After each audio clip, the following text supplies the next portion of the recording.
a lost note, a faded photograph. When Maya Chen walks into the prestigious Westbrook Culinary Academy, she carries more than just her grandmother's recipes. She carries a legacy no one can see. The elite chefs mock her simple approach, but they've never tasted what generations of wisdom can create. Sometimes the most extraordinary talents hide in plain sight. Before we dive into the story, comment below where in the world you're watching from. The morning sun streamed through the tall windows of Westbrook Culinary Academy, casting golden light across polished marble floors. Maya Chen stood in the entrance hall, clutching her worn leather satchel against her side. She inhaled deeply, taking in the mingled aromas of clarified butter, fresh herbs, and the unmistakable scent of ambition. "You look lost," a voice called out. Maya turned to find a young woman in a pristine white uniform approaching. Her blonde hair was pulled back in a tight bun, not a single strand out of place. "I'm here for the masterclass program," Maya said. "My name is Maya Chen." The woman's eyebrows rose slightly. "You're in Chef Larousse's cohort. I didn't realize they were still accepting applicants. I was admitted last week." Maya smoothed down her simple button-up shirt. It wasn't designer, but it was clean and pressed. "Well, orientation started 10 minutes ago. Second floor, East Wing." The woman glanced at Maya's satchel. "And just so you know, everyone else brought professional knife kits." Maya nodded her thanks and hurried toward the sweeping staircase. Her grandmother's single carbon steel knife, wrapped carefully in cloth, felt suddenly inadequate against her hip. The orientation room buzzed with conversation when Maya slipped in. 20 students, in crisp chef whites, stood in small clusters, comparing credentials and connections. Chef Auguste Larousse, the Academy's legendary director, was already speaking from a podium at the front. "Only accept the exceptional," he was saying, his French accent thick with authority. "Half of you will not complete this program. It is not enough to be good at Westbrook. You must be extraordinary." His gaze swept the room and paused momentarily on Maya. Something flashed across his face, surprise perhaps or disappointment. "Now, introduce yourselves, please. Tell us your background." One by one, the students stepped forward. Executive, sous chef at a Michelin-starred restaurant in New York. Head pastry chef for a famous hotel chain. Private chef to a tech billionaire. When Maya's turn came, she squared her shoulders. "Maya Chen. I worked at my family's restaurant in Oakland for 10 years. We served traditional Taiwanese cuisine." A family restaurant. A tall man with sharp features and an expensive haircut stepped forward. "I'm Julian Blackwood, executive. Chef at Lumiere. I believe I know every notable restaurant in the Bay Area. What was it called?" "Pearl Garden," Maya said. "It closed last year." Julian's smile was quick and dismissive. "Ah, I see. Well, welcome to the big leagues." Chef Larousse cleared his throat. "You all have much to prove. Classes begin tomorrow at 5 a.m. sharp. Dismissed." As the students filed out, Maya felt a gentle tap on her shoulder. A man with kind eyes and salt and pepper hair smiled at her. "Don't mind Julian," he said. "I'm David Okafor, former executive chef, current instructor here." "Is he always so arrogant?" "Yes, but he has reason to be. Julian's restaurant earned 2 Michelin stars last year." David glanced at Maya's satchel. "May I ask why Westbrook?" Maya hesitated. "My grandmother trained in France before the war. She never got to finish. I promised her I would." David's expression softened. "Well, Maya Chen from Pearl Garden, I hope you're ready. Westbrook isn't just a culinary school, it's a battlefield." Outside the window, dark clouds gathered on the horizon. Maya nodded, her grip tightening on her satchel. "I've been ready my whole life." The first incident came 3 days later in Fundamentals of French Cuisine. Chef Larousse had assigned each student to prepare a classic sauce béarnaise. Maya worked methodically, whisking her egg yolks with practiced precision. Across from her, Julian watched with thinly veiled amusement. "You know," he said, voice pitched to carry, "a proper béarnaise requires a trained palate. It's not exactly family restaurant fare." Maya didn't respond, focusing instead on the delicate emulsion forming in her bowl. Chef Larousse approached Julian's station first. "Excellent consistency, Mr. Blackwood. Your technique is impeccable. When he reached Maya, his expression shifted to one of cool assessment. He dipped a small spoon into her sauce and tasted it. "Ms. Chen, your sauce lacks acidity. The vinegar reduction should be more pronounced. And your emulsion is breaking. Start again." Maya glanced down at her sauce. It was perfect, silky with balanced notes of tarragon and shallot. But she nodded and dumped it into the waste bin. "See?" Julian murmured to the student beside him. "This is why Westbrook doesn't usually accept applicants from neighborhood eateries. Some techniques are simply beyond certain experiences." Maya's cheeks burned, but her hands remained steady as she began again. This time she adjusted nothing. The sauce was identical to her first attempt. When Chef Larousse returned, he paused longer. Tasted twice, his eyes narrowed slightly. "Better," he said curtly. "Barely acceptable." Julian smirked as the chef moved on. Maya wiped her station clean, her face expressionless. But inside, a small flame of determination flickered higher. The second humiliation came during a special dinner service. 5 renowned chefs had been invited to observe the students prepare a multi-course meal. Maya was assigned to the appetizer station, preparing a delicate scallop crudo. "Make sure Chen gets the inferior scallops," Julian instructed one of his admirers while arranging his elaborate main course. "We can't risk her ruining the good product." The student returned with a tray of smaller, less uniform scallops and placed them at Maya's station with an apologetic smile. "Sorry, these were all that was left," she whispered. Maya examined the scallops. They weren't dayboat fresh, and their texture would be compromised. She glanced at the clock. 15 minutes until service began, too late to request more. When the visiting chefs arrived, Julian immediately engaged them, gesturing grandly as he explained his innovative technique. For aging duck, Maya worked silently in the background, slicing her scallops paper-thin to hide their flaws, and creating a bright citrus marinade to mask any hint of age. During service, Chef Larousse led the visitors around the kitchen. When they reached Julian's station, admiring murmurs filled the air. "A truly masterful preparation," one chef commented. "The complexity of flavor is remarkable." At Maya's station, the atmosphere cooled. Chef Larousse picked up one of her plates with obvious reluctance. "Ms. Chen has prepared a simple crudo," he explained, emphasizing the word simple with faint disdain. The visiting chefs tasted politely. Their faces remained neutral, but none offered praise. "The acidity is aggressive," one commented. Another nodded, perhaps too eager to mask the quality of the product. Maya kept her eyes down, continuing to plate her appetizers as the group moved on. Across the kitchen, Julian's laugh rang out, warm and confident. She caught David's sympathetic glance from the instructor's station, but it only made the sting worse. That evening, Maya sat alone in the dormitory kitchen, practicing knife cuts on a bag of carrots until her fingers cramped.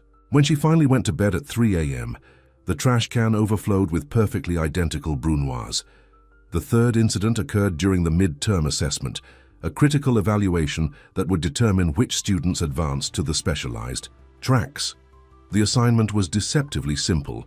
Prepare a dish that showcased technical mastery while honoring culinary heritage. Julian immediately announced his intention to prepare a deconstructed coq au vin with foie gras foam. Other students followed suit, with equally elaborate French and Italian concepts. Maya considered her options. She could play it safe with a European classic, or she could risk everything on the cuisine she knew best. After a moment's hesitation, she decided on a traditional Taiwanese beef noodle soup, her grandmother's specialty. When she submitted her proposal, Chef Larousse's face darkened. "Ms. Chen, this is hardly the showcase of technical skill that the assignment requires. With respect, Chef, the hand-pulled noodles alone demonstrate multiple classical techniques. The broth requires precise temperature control and flavor layering." His lips thinned. "Very well, it's your academic future at stake, not mine." On assessment day, the kitchen hummed with nervous energy. Julian worked with dramatic flair, his station crowded with expensive equipment.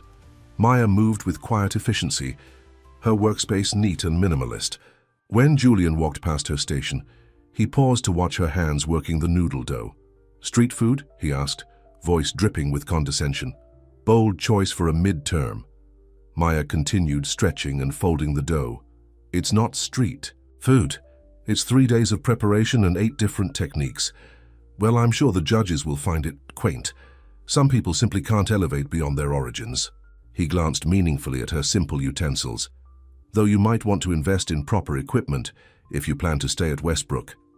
By then, several students had gathered to watch the exchange. Julian's confidence was infectious and nervous. Laughter rippled through the group. Chef Larousse approached, followed by 4 other instructors, including David. "Mr. Blackwood," Larousse announced, "you will present first." Julian displayed his creation with the assured manner of someone accustomed to admiration. The plates were architectural marvels, each element positioned with tweezers. "Coq au vin reimagined," he explained. "The chicken has been sous vide at precisely 63.5 degrees for exceptional tenderness. The wine reduction contains 32 separate flavor compounds, extracted and intensified through molecular techniques." The judges tasted, nodding with approval. "Technically flawless," Chef Larousse said. "A demonstration of modern mastery applied to classical foundations." When it was Maya's turn, she placed before them simple white bowls, each containing clear amber broth, hand-pulled noodles, and precisely sliced beef. "Taiwanese beef noodle soup," she said. "The broth simmered for 60 hours with 13 spices. The noodles are hand-pulled using a technique my grandmother learned in Shandong province." Julian snickered behind his hand. Several students exchanged glances. Chef Larousse looked disappointed before he even tasted it. "Ms. Chen, we expected a more ambitious presentation from someone hoping to advance in this program." Maya stood straight, hands clasped behind her back. "The ambition is in the execution, chef." With obvious reluctance, each judge lifted a spoonful to their lips. The reaction was immediate. Chef Larousse's eyes widened slightly. David closed his eyes briefly. Another judge paused, spoon halfway back to the bowl, before taking a second taste. "The depth of flavor is—" Larousse began, then stopped himself. "Unexpected.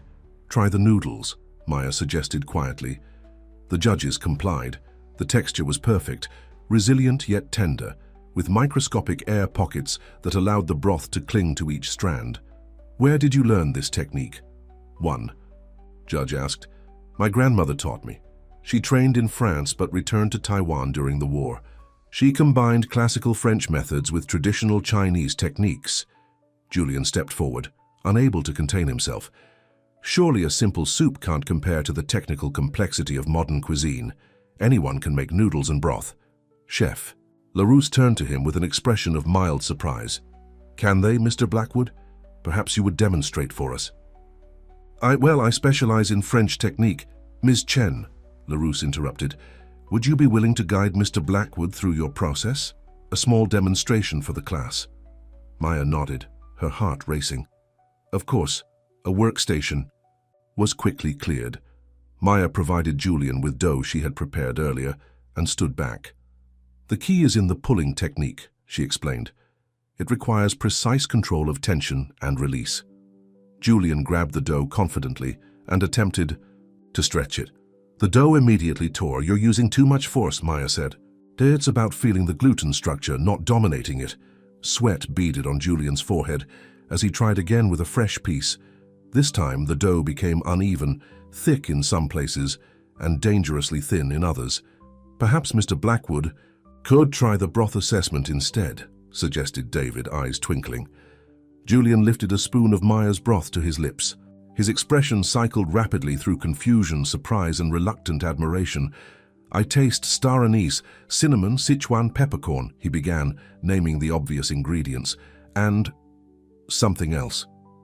"There are 13 spices total," Maya said, "plus 3 different cuts of beef, each treated differently.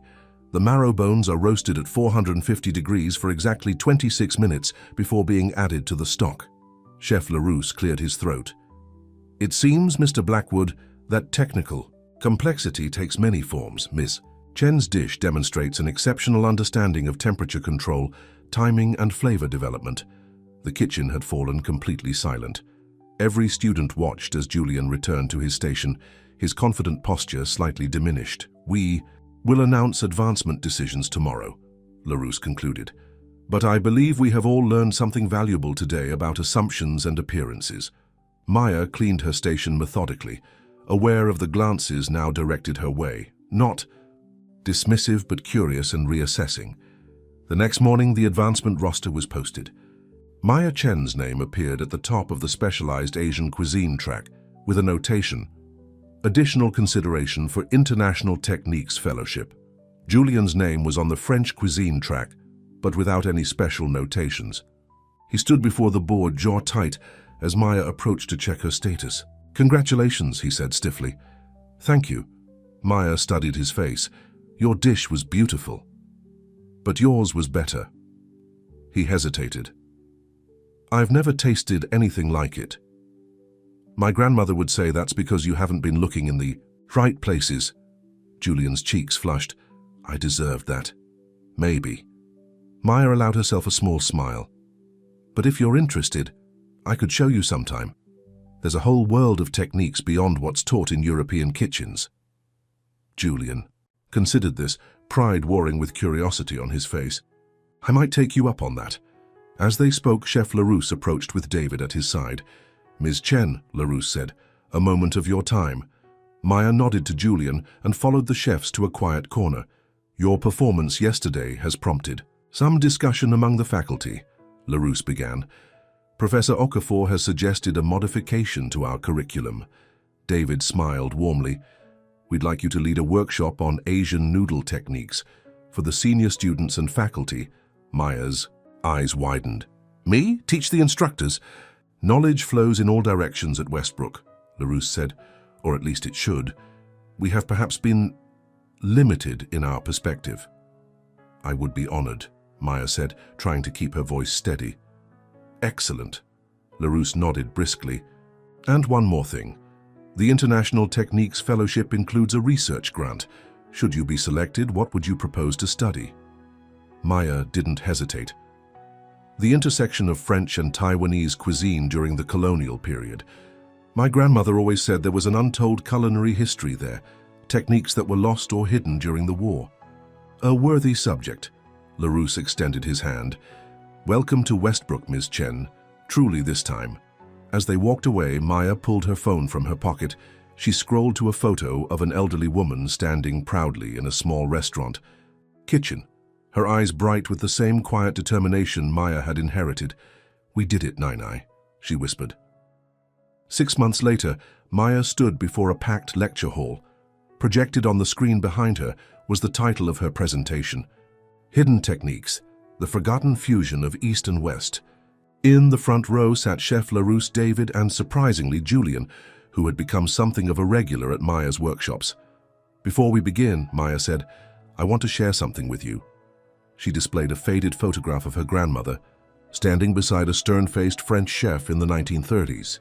"This is my grandmother, Lin Meihua, with Chef Antoine Dupont of Le Ciel in Paris.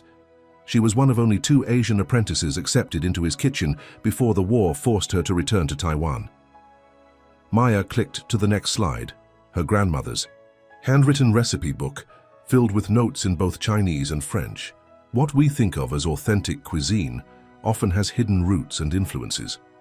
My grandmother combined French technique with Chinese tradition, not as fusion, but as evolution. This is the legacy I continue at Westbrook. From the back of the room, someone began to applaud. Others joined in, the sound swelling until it filled the hall. Later, at a reception featuring dishes Maya had developed during her fellowship, Julian approached with 2 glasses of champagne. "To hidden talents," he said, offering her one. Maya accepted with a smile. "And to looking beyond appearances." "I've been accepted for an externship in Taipei," Julian told her, "thanks to your recommendation." "You earned it. Your dumpling technique has improved remarkably," he laughed. High praise from the noodle master herself. Across the room, Chef LaRousse was speaking with a reporter from a prestigious culinary magazine. He caught Maya's eye and gestured for her to join them. "Ms. Chen is revolutionizing our approach to cross-cultural techniques," he was saying. "Her research has already influenced our advanced curriculum. The reporter turned to Maya eagerly. Chef Chen, would you say your success at Westbrook has changed the academy? Maya considered the question. I think we've changed each other. Westbrook taught me precision and discipline. I hope I've taught it to look for excellence in unexpected places. Later that evening, Maya walked alone through the academy's empty kitchens. She ran her fingers along the polished countertops, remembering her first day. The uncertainty, the dismissal, the quiet determination. On her station sat a small package wrapped in simple brown paper. A card attached read, "For the next generation. She have hidden talents. Chef Larousse." Inside was a set of hand-forged knives exquisitely crafted but unadorned. Practical, perfect. Maya smiled, thinking of her grandmother's single carbon steel knife still wrapped in cloth in her quarters. She would use both now, the old and the new, the hidden and the celebrated. Outside, the evening sun cast golden light across polished marble floors, much as it had on her first day. But now, Maya Chen walked through it, not as an outsider, but as a master in her own right. In a world that rushes to judge by appearances, the truly wise learn to look deeper. For within the unassuming vessel often lies the most extraordinary essence, waiting not for validation, but for the moment when sharing its gifts becomes necessary.